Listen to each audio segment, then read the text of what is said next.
I'm furious. I just heard the news. Before we get into this migrant stuff, what is this about no one cares about the Auckland lockdowns except for ZB anymore? You said not one person outside of News Talk ZB is continuing to raise that with us. That's correct. People aren't raising it. We've been doing public meetings across Auckland. As I said, News Talk ZB still raise it, but most people aren't. Not been raised with me by anybody else. Nobody? Are you telling me in the city of Auckland, nobody except for people employed by News Talk ZB have raised the lockdowns with you? That is correct. Chris Hipkins this morning seemed to dismiss questions about the COVID-19 lockdown, saying the only people who are interested is News Talk ZB and that Auckland is a focus on the future.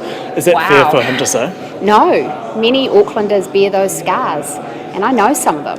We're talking about families who couldn't get their kids to school for weeks, when now the advice is clear that those kids should have been able to go to school. Those families should have been able to go to work. They should have been able to go to funerals. And that is what the Royal Commission made clear in black and white. Now, it's one thing for Chris Hipkins to have made a mistake at the time. It's another thing to now be in complete denial about that. Actually, he should be clear with Aucklanders. He made mistakes that led to them suffering.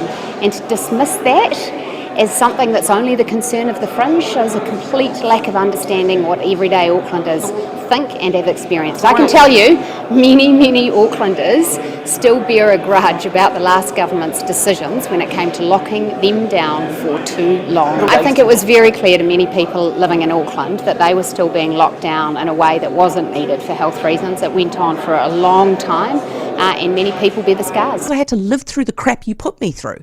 I'm angry as an Aucklander, and I can guarantee you there are people outside of ZB who are angry about it. I think this is a form of gaslighting, don't you think? COVID-19 was a very difficult time for everybody, and that Auckland bore a disproportionate brunt of the effects of the COVID-19 restrictions compared to the rest of the country. That the rest of the country is indebted to Auckland for the contribution that they made to our COVID-19 response, but that most of the people in Auckland now who are talking to us are more concerned about the future than they are about what happened 4 years ago. Well, I hope this unleashes a torrent of COVID comments at you so that you can know it's not just us. COVID was a difficult time for Auckland, more so than the rest of the country, and I'm the first to openly acknowledge that. Auckland, took one for the team, far more than many other parts of the country, but Aucklanders are now focused on the future. They want to know what's coming next. I think people on the streets of Auckland see the huge contribution that our migrants bring to Auckland and bring to New Zealand. Auckland is a multicultural city, and proudly so, and we should embrace that, not succumb to the dog whistle racism that we're seeing from members of the government. Winston Peters, Shane Jones, we've seen outright racism from them. David Seymour jumped on the bandwagon over the weekend, and now Christopher Luxon's doing the same. It is reprehensible. Migrants bring a huge amount to New Zealand. They deserve to be respected for the contribution that they make, and they shouldn't be subjected to the sort of either racism or dog whistle racism that we've been seeing from the government.